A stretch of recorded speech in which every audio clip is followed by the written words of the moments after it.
Hi friend, नमस्कार मित्रांनो. Life incubator hatching या चॅनलमध्ये तुम्हा सगळ्यांचं स्वागत आहे. आज मी आलेलो आहे संगमनेरला, जिथे सरांनी 540 अंड्यांची मशीन बुक केली होती, ज्याची आज आम्ही डिलिव्हरी देऊन सरांना इथे पूर्ण वापर कसा करायचा याची संपूर्ण माहिती देणार आहोत. तर सर, सर्वात आधी तुमचं पूर्ण नाव, तुमचं पूर्ण गाव कुठे आहे, मशीन कुठे तुम्ही पाहिली, तुम्हाला रेफरन्स कुठून मिळाला, हे सगळं आपल्या शेतकरी मित्रापर्यंत पोहोचवा प्लीज. माझं नाव वैभव अर्जुन गुले, संगमनेर. आमची फार्मर प्रोड्युसर कंपनी आहे. कंपनीचं नाव आसमान फार्मर प्रोड्युसर कंपनी. त्याचा संचालक, व्यवस्थापकीय संचालक वैभव गुले आणि विशाल गावडे. मशीनची माहिती आम्हाला यूट्यूबवरून भेटली.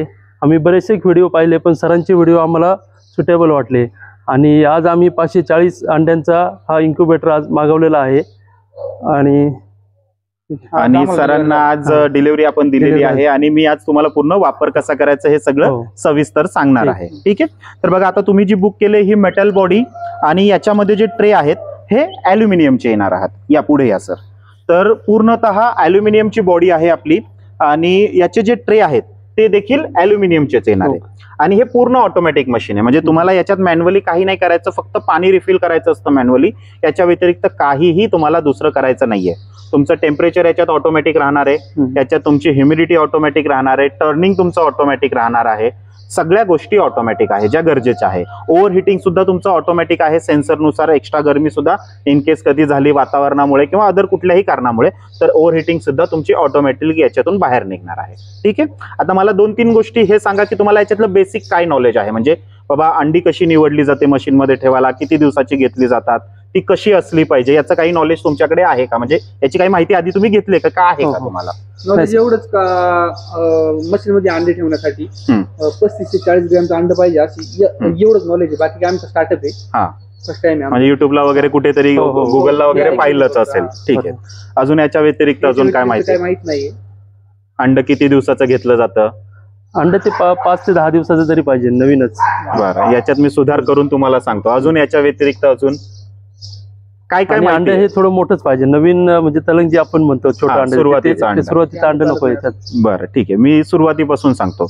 एक तर अंड लहान मोठं फरक नाही पडत. महत्वाचं असतं की नर आणि मादा याच्याने क्रॉस झालेलं अंड असणं गरजेचं असतं.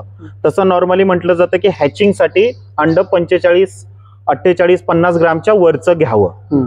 पण प्रत्येक अंड एवढ्या साईजचं मिळत नाही. आता तुम्ही जर क्रॉस ब्रीड मध्ये गेला तर वनराज झालं, गिरिराज झालं, ग्रामप्रिया झाली, ॲस्ट्रॉलॉप झाला, तर यांची अंडी तुम्हाला मोठी मिळणार.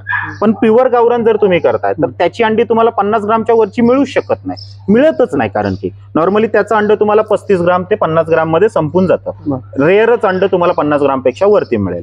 तर असं गरजेचं नाहीये की मग गावरांमध्ये काय पक्षी निघत नाही का? 50-35 ग्रामचा जर अंड असेल तर काय पक्षी निघत नाही का? नक्की त्याच्यातही पक्षी निघतो. फक्त काय असतं, तुमचं समजा अंड मोठं तुम्ही घेतलं तर तुमचा पक्षी निघालेला पहिल्या दिवशीचा तुम्हाला जास्त मोठा आणि अट्रॅक्टिव्ह दिसतो, थोडा हेल्दी दिसतो इन शॉर्ट. तर त्याच्यासाठी फक्त म्हटलं जातं की बाबा अंड मोठं घ्या, जेणेकरून हेल्दी पक्षी असेल तर मोर्टॅलिटीचं प्रमाण कमी राहतं. एक हे हॅचरीचं एक बेसिक म्हटलं जातं. पण गावरान अंडी जेव्हा तुम्ही घ्याल ना, तेव्हा काय असतं, नॅचरली ते लहानच येतं. गावरान अंडच लहान असतं. 35 ते 50 ग्राम मध्ये अंड तुमचं संपलेलं असतं ऑलमोस्ट. तर काही अडचण येत नाही. जेव्हा तुम्ही गावरान वापरत असाल तेव्हा तुमचं 35 ते 50 ग्रामचं अंडला काहीही अडचण नाही. फक्त रूल्स काय आहे की अंड ताजं असलं पाहिजे. तर ताजं, आता तुम्ही जसं सांगितलं की बाबा 5 ते 10 दिवसाचं, तर शक्यतो 5 ते 6 दिवसाचंच अंड घ्यायचं. जेवढं तुम्ही शिळं अंड घेणार 10 दिवस, 15 दिवस किंवा त्याच्यापेक्षा जास्तचं, तिथे काय होतं, हॅचिंग पर्सेंट तुम्हाला कमी येण्याचे चान्सेस वाढतात. त्याचंही कारण असतं, जे आपलं अंड्यामध्ये जे येल्लो बिल असतं त्याचा, तर तुम्ही पाहिलं असेल की काही दिवसानंतर जर ते शिळं अंड झालं तर ते फुटून जातं. फुटून गेल्यानंतर तशी अंडी आपल्याला हॅचिंगला चालत नसतात, म्हणून शिळी अंडी घ्यायची नसतात. हे सविस्तर बऱ्याच ठिकाणी सांगितलेलं नाहीत बऱ्याच लोकांनी, व्हिडिओमध्ये पण तुम्ही युट्यूबला वगैरे बऱ्याच लोकांचे पाहत असतात, तर ही स्पष्ट माहिती सांगत नसतात किंवा चुकून जात असेल, कोणी जाणून बुजून कदाचित करत नसावं पण चुकून जात असेल.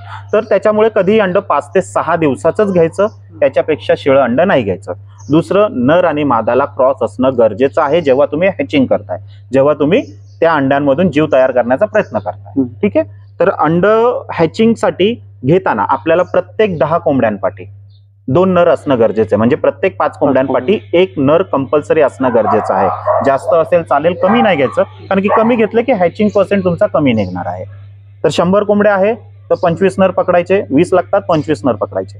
हा रेशो जेव्हा तुम्ही मेंटेन कराल ना तर तुम्हाला ऑटोमॅटिकली मशीन 80-90% कसाही रिझल्ट देणार आहे. जेवढा तुमचा मेलचं कॉम्बिनेशन बरोबर आहे तेवढा रिझल्ट तुमचा चांगला. तर हे विशेष याच्यात महत्वाचं असतं. हे बेसिक आहे. कुठलीही मशीन घ्या, कोणाकडून ह्या कोंबडी बसवा, हे बेसिक आहे त्याचं. ठीक आहे, तर हे समजून घ्या. आपलं बेसिक नॉलेज जे सुरुवातीचं म्हणजे आपल्याला मशीन वापरताना किंवा कोंबडी बसवताना हे बेसिक याच्यातली हॅचरीसाठी असणं गरजेचं आहे. ठीक आहे, आता मी तुम्हाला मशीनच्या बाबतीत सांगतो. तर ही मशीन आपली ऑटोमॅटिक आहे. तर याच्यासाठी आपल्याला प्रत्येक गोष्टीचं इंडिकेटर इथे जवळच आहे. मी थोडं जवळूनच तुम्हाला दाखवतो. तर याच्यामध्ये बघा सगळे इंडिकेटर आहेत, हे तुम्हाला समोरच समजणार आहे. खाली तुम्हाला ट्रे आहेत, याचंही सगळं तुम्हाला समजणार आहे. तर टेम्परेचरसाठी बघा सर्वात पहिलं इथे एक इंडिकेटर आहे फॅनचं, जे आता बंद दिसतंय. तर हे बंद का आहे? कारण की त्याचं टेम्परेचर आता त्या लेवलला गेलेलंच नाहीये की त्याला हिटिंग होऊन ओव्हर हिटिंग मध्ये जावं. तर जेव्हा ओव्हर हिटिंग मध्ये जाईल त्याच वेळेस हा वाला फॅनचं इंडिकेटर चालू होईल, ओव्हर हिटिंगचे आपले पाठचे फॅन चालू होतील. त्याच्यानंतर हीटर 1 हीटर 2 तुमचं सुरुवातीला चालू होऊन जातं जेव्हा मशीनमध्ये ऊब बनवायचं चालू होतं. पाहिजे ती विशिष्ट ऊब मिळाल्यानंतर त्याच्यातला एक हीटर बंद होईल आणि एकाच हीटरवरती मशीन तुमची चालते.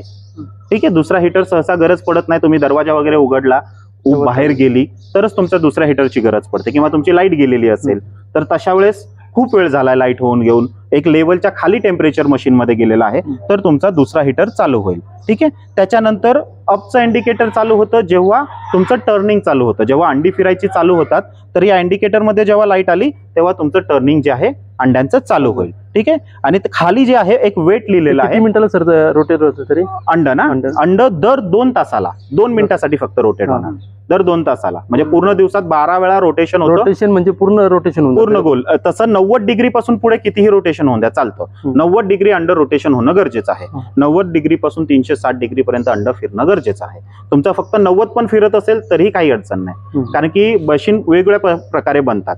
आता ही मशीन आपली 360 डिग्री रोटेशन वाली आहे.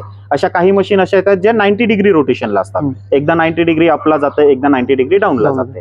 तर 90 डिग्री तरी झालं होणं गरजेचं असतं. ठीक आहे, तर वेटचं एक इंडिकेटरचं मी सांगत होतो. तर वेटचं इंडिकेटर जेव्हा लागतं तेव्हा आपण खाली जे पाणी ठेवतो, ज्या खालच्या डब्यामध्ये पाणी ठेवून फॉगर लावतो, तर तुमचं जेव्हा इंडिकेटर वेटचं लागलं त्यावेळेस तुमचं फॉगर चालू होतो आणि पाहिजे ती ह्युमिडिटी झाल्यानंतर ऑटोमॅटिकली बंद आणि चालू होतो. तर सगळ्या गोष्टीचं इंडिकेटर तुम्हाला इथे आहे. आपल्याला काही करायची गरज नाहीये, सगळ्या सेटिंग होऊन आलेल्या असतात. तर कुठलंही बटन दाबायचं नाही, ती विशेष काळजी घ्या. बऱ्याच वेळा काय होतंय, मी व्हिडिओ सारखं सांगत असतो की मशीन आल्यानंतर कुठलं फंक्शन तुम्हाला असं वाटलं रे ते ऍक्टिव्ह नाहीये, ते चालू नाहीये. जसं आता मी तुम्हाला आल्याबरोबर सांगितलं, इथे बघा वेट लिहिलंय, इंडिकेटर बंद आहे. तुम्ही जर फॉगर लावला तर बंद भेटणार. तर मग बऱ्याच वेळा काय होतंय, मी सगळी माहिती सांगण्याचा प्रयत्न करतोय माझ्या प्रत्येक व्हिडिओला, पण होतंय असं की बऱ्याच वेळा सर ते फॉगर लावलाय आम्ही, तास झाला चालूच नाही झालाय, मग हे काहीतरी खराब आहे किंवा याच्यामध्ये काहीतरी प्रॉब्लेम आहे. तर असं नसतं. जेव्हा त्याची ह्युमिडिटी जेव्हापर्यंत ज्या लेवलला येत नाही तोपर्यंत तो ऍक्टिव्ह नाही होणार, त्याला गरज नाहीये ना त्यावेळेस. तर ते ऑटोमॅटिकली बऱ्याच वेळा मग फोन येतो, सर दिवस झाला पूर्ण पण बाहेरचे ऍडजस्ट फॅन चालू झालेले नाहीयेत, मग हे काय बंद आहेत का? तर बंद नसतात, फक्त गडबड. मग अशा वेळेस काय करतात, काहीतरी बटणं दाबतात. अजिबात दाबू नका. नाही लक्षात आलं तुमच्या, मी तुम्हाला टेम्परेचरचा रेशो सांगितलेला आहे, त्या रेशोमध्ये तुमची मशीन आहे, ओके, काहीच अडचण नाहीये. जर ओव्हर हिटिंग झालं तर तुमचा फॅनचा इंडिकेटर देणार आहे तो, आणि फॅनचा इंडिकेटर चालू झाल्यानंतर तुमचे फॅन चालू होणार आहे. बऱ्याच वेळा दिवसातून 1-2 वेळाच फक्त फॅन चालू होतात. आणि मग बऱ्याच वेळा मिसअंडरस्टँडिंग काय होते की बाबा तो दिवस झाला, पूर्ण दिवस झाला पण फॅन चालू नाही झाला. तर काही नाही असं वाटलं ना तुम्हाला, तर सरळ याचा फोटो काढायचा, आमच्या व्हॉट्सअप नंबरला पाठवायचा. काही शंका वाटली तर आम्ही तुम्हाला सांगू, पण तोपर्यंत बटन काही दाबू नका, कारण की याच्यामुळे खूप लोक गडबड करतात, म्हणून मी सारखं सांगतो या गोष्टी. ठीक आहे, तर तेवढी काळजी तुम्ही पण घ्या. आणि जेवढे माझे बघणारे व्ह्यूअर्स आहेत सगळ्यांना कधीही लक्षात ठेवा, काही लक्षात नाही आलं तुमच्या बटन काही दाबू नका. सगळ्या प्रकारच्या सेटिंग झालेल्या असतात. तुम्हाला काही शंका वाटली तर तुम्ही याचा डिस्प्लेचा फोटो काढून आमच्या व्हॉट्सअप नंबरला पाठवा. आम्हाला शंका वाटली तर आम्ही तुम्हाला कॉल किंवा व्हिडिओ कॉल गरजेनुसार करू. फक्त बटन काही दाबू नका. ठीक आहे, तर हे बेसिक तुमच्या लक्षात आलेलं आहे. ठीक आहे, तर हे फंक्शन, कारण की याच्याशिवाय तुम्हाला पुढचं लक्षात येणार नाही की मशीन काय कसं काम करते. ठीक आहे, आता प्रत्येक ट्रेला बघा आपलं कनेक्शन इथे तुम्हाला सेपरेट दिसतं. ठीक आहे, आता समजा याच्यामध्ये टोटल 540 अंडी बसतात, तर 540 अंडी याच्यामध्ये बसताना समजा तुमच्याकडे एका वेळेसच 540 अंडी अवेलेबल आहेत, तर तुम्ही काय करू शकता, प्रत्येक ट्रेचं कनेक्शन जे सेपरेट दिलंय हे सगळे ट्रेचे कनेक्शन लावून टाकायचे. ठीक आहे, आणि समजा असं झालं की नाही बाबा आमच्याकडे तेवढी अंडी अवेलेबल नाहीयेत, हा, तर तशा वेळेस तुम्ही काय करू शकता की अंडी पाठी पुढे सुद्धा ठेवू शकता. ठीक आहे.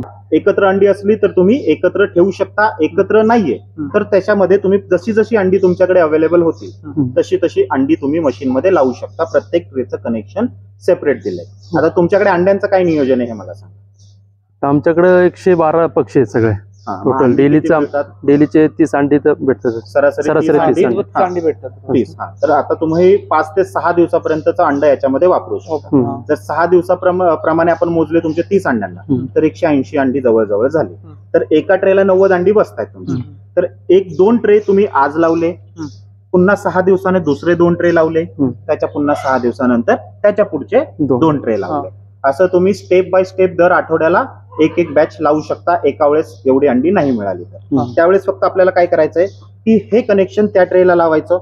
जेव्हा तुम्ही हे 2 ट्रे लावताय 2 ट्रेचं फक्त कनेक्शन लावा. त्याच्यानंतर त्याच्यावर अंड्यांवर तारीख टाका, कारण की तुम्ही एका वेळेस अंडी नाही ठेवत. तर ह्या 2 ट्रेला समजा तुम्ही 1 तारखेला लावलंय तर 1 तारखेला अंड्यांवरती 1 तारीख लिहून हे कनेक्शन लावा. समजा त्याच्यानंतर तुम्ही 7 तारखेला 6 तारखेला हे लावताय तर तेव्हा त्याच्यावर 6 तारखेला लावत असाल तर 6 तारखेला टाकून त्या 2 ट्रेची तारीख टाका. त्याच्यानंतर तुम्ही कधी लावताय, समजा याला 16-17 तारखेला लावताय तर तसं त्याच्यावर तारीख टाका. आता याच्याने काय होणार आहे, याचे जेव्हा 19 दिवस पूर्ण होतात म्हणजे 19वा दिवस चालू होतो ऍक्च्युली त्या दिवशीपासून तुम्हाला हे टर्निंग बंद करायचं असतं. मग तारीख लिहिल्यामुळे तुम्हाला काय कळणार आहे की बाबा याचे आता 18 दिवस पूर्ण झाले, 19वा दिवस चालू झालाय, आपल्याला टर्निंग बंद करायचं. तर टर्निंग बंद करताना कोणाचं करायचं, सगळ्यांचं नाही. हा, कारण की तुम्ही 2-2 दिवसाच्या 6-6 दिवसाच्या गॅपमध्ये सगळी मशीन तुमची भरली आणि त्याच्यानंतर तुमच्या पहिल्या आणि दुसऱ्या ट्रेची पिल्लं निघायची चालू झाली. मग आपल्याला फक्त पहिल्या 2 ट्रेची ज्यांना 19वा दिवस लागलाय त्याचंच कनेक्शन काढायचं. बाकीच्यांचं खालचं कनेक्शन चालू राहील. त्याच्या 6 दिवसानंतर तुमचं हे 2 कनेक्शन बंद होणार,